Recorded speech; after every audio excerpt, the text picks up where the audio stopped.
Aujourd'hui, la radio des vétérans, la radio mollo depuis 10 ans et l'émission web sur la ligne de combat participent au show de l'humour Les Soldats de l'humour au Cécile et Ramon. Plusieurs entrevues à venir avec des vétérans, Claude Lavoie, Pat Raymond, André Michaud.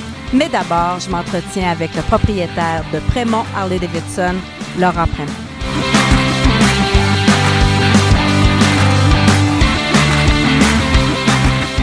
Bonjour Laurent. Bonjour. Merci beaucoup de nous accueillir chez Harley-Davidson, Prémont Harley-Davidson. Laurent, il y a 40 ans, cette année, vous étiez à quel endroit et qu'est-ce qui se passait? 40 ans. En fait, 40 ans, j'étais encore à la fin de mes études. J'étais dans le centre-ville à Saint-Sauveur et on a fait l'acquisition d'un garage pour devenir éventuellement un vrai garage de réparation d'Harley-Davidson. J'étais pas concessionnaire à l'époque.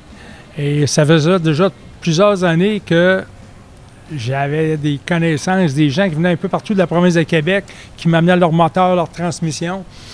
Puis, étant donné que moi, je faisais une technique en fabrication mécanique, puis que j'adorais, puis que j'étais vraiment, vraiment intéressé d'apprendre vraiment comment est-ce que ça se faisait de la bonne façon, bien, je me suis développé une clientèle. À partir de 1972-73, j'ai commencé avec d'amis, de connaissances. Puis les gens, mais étant donné qu'il n'y avait pas grand monde qui était habilité à faire des tune-up, à entretenir ces Harley-là, bien moi, je me suis développé une clientèle d'amis, de clients. Et ça a parti là en 1978, lorsque j'ai fait de l'acquisition d'un établissement qui était dans le vieux Saint-Roch sur la rue de Turgeon.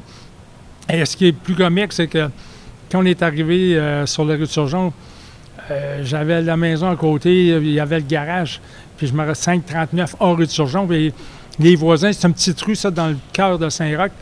Les voisins avaient fait une plainte à la police, aux autorités, puis ils nous avaient envoyé des enquêteurs pour voir ce qui se passait là, parce qu'ils pensaient qu'on était un club. Puis quand les polices sont venus, les enquêteurs, bien, ce qu'il y avait dans le garage, c'était des Harley de police, parce qu'à l'époque, j'entretenais déjà les Harley de police.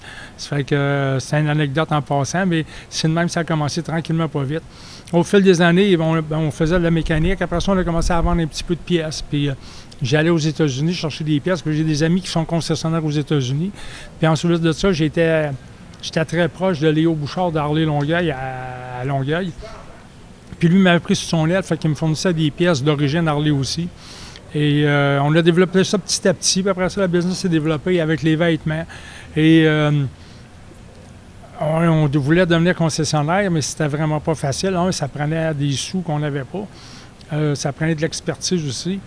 En 1984, mon ami du Michigan m'a emmené à l'école Harley-Davidson à Milwaukee, ce qui était complètement pas correct techniquement, parce qu'on ne peut pas à l'école de mécanique à Milwaukee, je suis directement Harley-Davidson, si on n'est pas concessionnaire. Okay. Mais j'avais passé par l'entremise d'un Américain qui m'avait dit qu'il m'avait embauché, ce qui n'était pas vrai. Et je m'en allais dans le Michigan en conduisant mon véhicule et j'arrête chez Léo à Longueuil. Et il y a un téléphone qui sonne, c'est Denis Massé qui s'occupait du service pour tout le Canada. Puis il me dit, Laurent, on se connaissait un petit peu, il dit, Laurent, tu ne peux pas aller à Milwaukee et t'attendre. Puis quand tu vas arriver là, ils savent que tu viens du Québec, tu as ton propre garage, tout. Ils disent, ils ne te laisseront pas rentrer. Fait qu'ils disent, vas-y pas. Là, j'étais dans tous mes états. Je suis pas obligé de vous dire, là, mon rêve venait juste de s'effondrer. Fait que j'ai appelé mon chum dans le Michigan, puis j'ai dit, Denis, je peux pas y aller, blablabla, j'y explique la situation. Fait que Denis, il me dit, as-tu peur d'eux autres? Je dis non. Il dit, viens-t'en. Fait que moi, j'ai fait semblant de rien, puis je suis allé.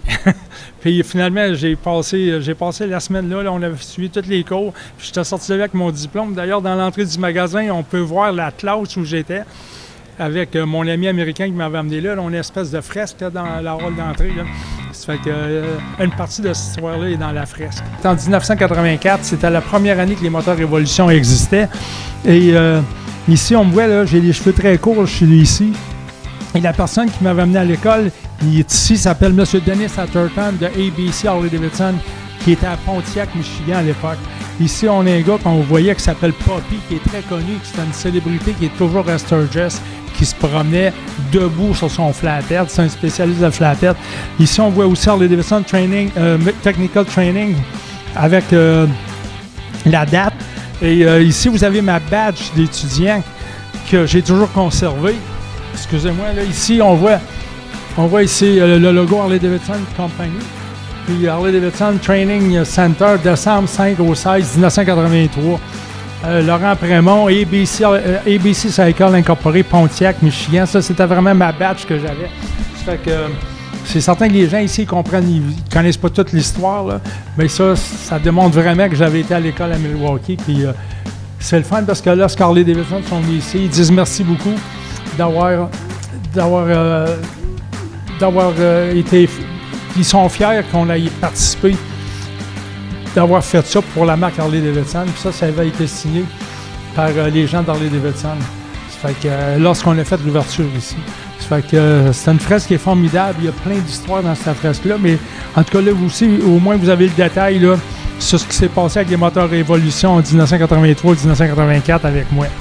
Dites-moi, vous parliez tantôt de démarrer son entreprise. Vous n'aviez pas beaucoup de financement. Comment vous vous êtes pris? Bien, on l'a commencé. Moi, j'ai commencé avec une clé 916. Fait que c'est une manière de parler. J'ai commencé avec un petit coffre d'outils étant adolescent. Et comme je disais tantôt, bien, faire un petit peu d'ouvrage, puis un petit peu d'ouvrage. Puis moi, j'ai toujours travaillé.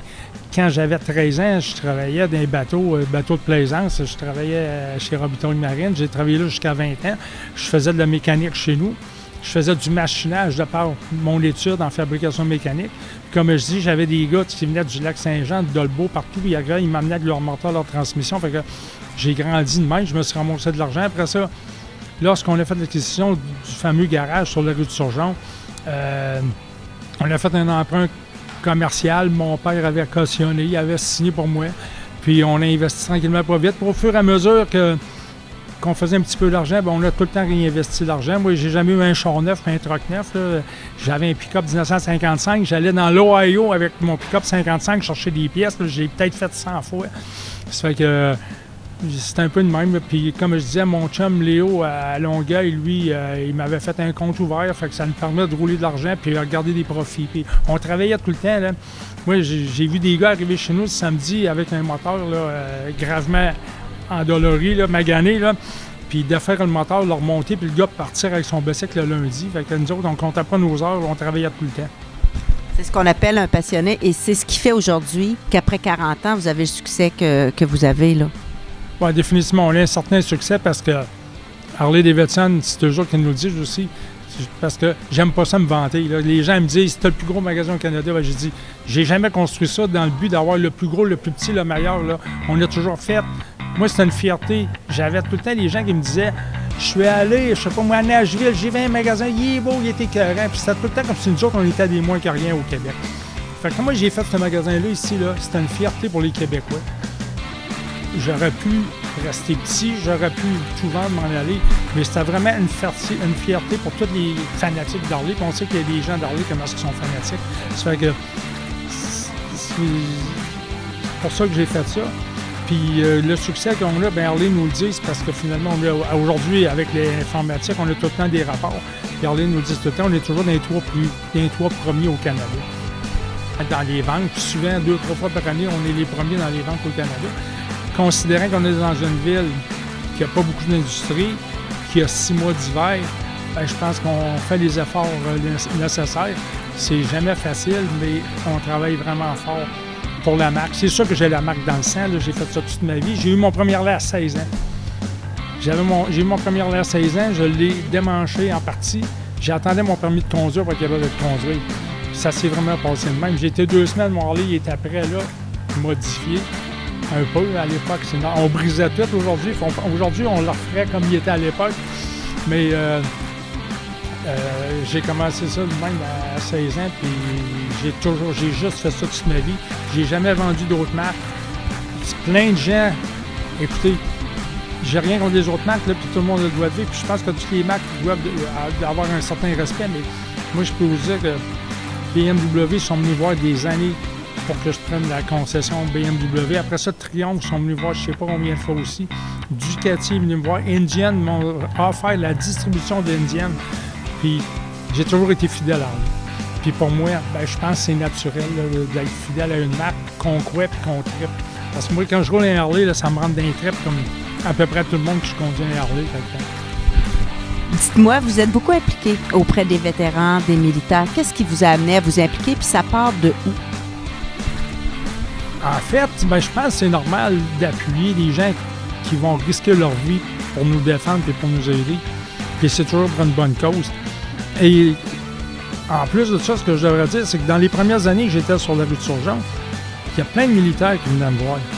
Puis les gars, là, on s'est comme liés d'amitié. Puis je sais, j'en ai vu un, j'ai vu M. Collins cette semaine.